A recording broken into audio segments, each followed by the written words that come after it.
Andy Slaughter. I think Mark should have the courage to say that this new designation of urgent care centres as local A&Es is dangerous, is deceptive, and could easily cost lives. Yes. I think that's what he actually means.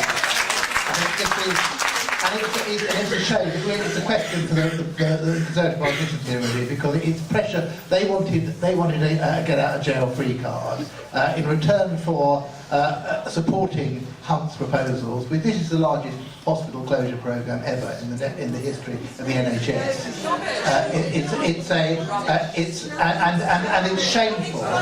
It's shameful that, and it's shameful. Well, and it's shameful. Well, Mary, your colleagues around Chase Farm, MPs like Nick Devois, even cabinet ministers up there, are opposing the closure of their local hospitals. You've supported it all the way through. You've never had a good word to say for Charing Cross. You pretend your constituents, West Middlesex. Well, I had a look before I came here, and when I speak almost every week in Parliament about the Charing Cross and the closures here, Mary has taken part in 2 debates that I found over the last year and a half. In the first one, she didn't mention Charing Cross. She just mentioned West Middlesex. In the second one, she said she was pleased that the A&E at Charing Cross had been saved. You know, it hasn't been saved. So you know, at least be honest. And Mark, you be honest about the fact that there is going to be no proper A&E service there, and the consequence is not just what the gentleman asking the question said at Chase Farm, which is that you're going to end up with people dying because they go to the wrong hospital thinking facilities are there, but there simply won't be the capacity in the system. This is a quote from this week from what's happened since they closed the A&E at Chase Farm, and it says this. A packed A&E department was forced to turn away ambulances and declare a state of emergency just weeks after the controversial closure of a neighbouring emergency ward. Less than 7 weeks later, i.e. after Chase Farm closed, Barnet Hospital was left crippled by the huge number of walk-in patients and ambulance arrivals on Friday, January the 31st. At the height of the crisis, ambulances were left queuing outside the hospital, and by 2:30 p.m, 19 had been left unable to transfer their patients because of the drastic bed shortage. Thanks so much.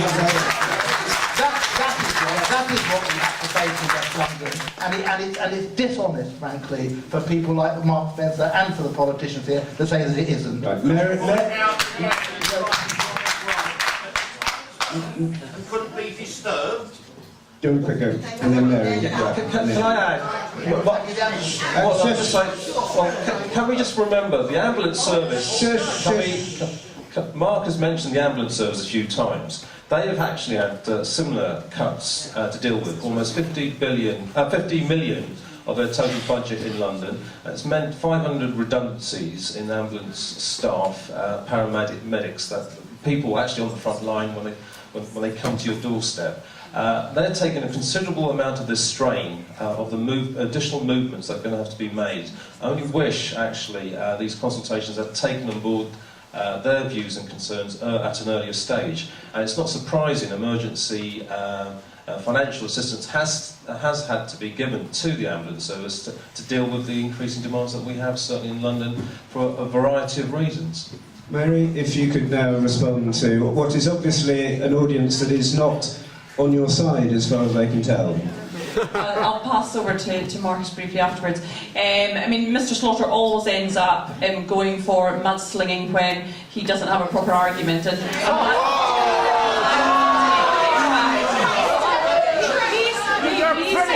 says that I've only spoken twice on healthcare. But he should know, as an experienced politician, that some of what the work we do is, number one, in responding to our constituents when they email us, write us, and every single constituent who has emailed me about healthcare or about Charing Cross, I have responded to. Secondly, this is also very much about, there's other things that within healthcare that we deal with as well. So I've been speaking to the Secretary of State about dementia. Locally, we have an issue with TB and diabetes. Absolutely been addressing those issues. I've been speaking to the ministers about brain tumours in children, because it's one of the biggest killers in children. Those are the sorts of things that I've been dealing with, as well as looking at the role of carers and dementia and Alzheimer's, which is a growing need, and carers need massive support. So, you know, there's a massive amount of concerns on healthcare that we are all involved in. So please not just put each other down for the sake of it. Let's have a constructive conversation about what's right in terms of patient care, and making sure that people get what they need. Like the bedroom tax.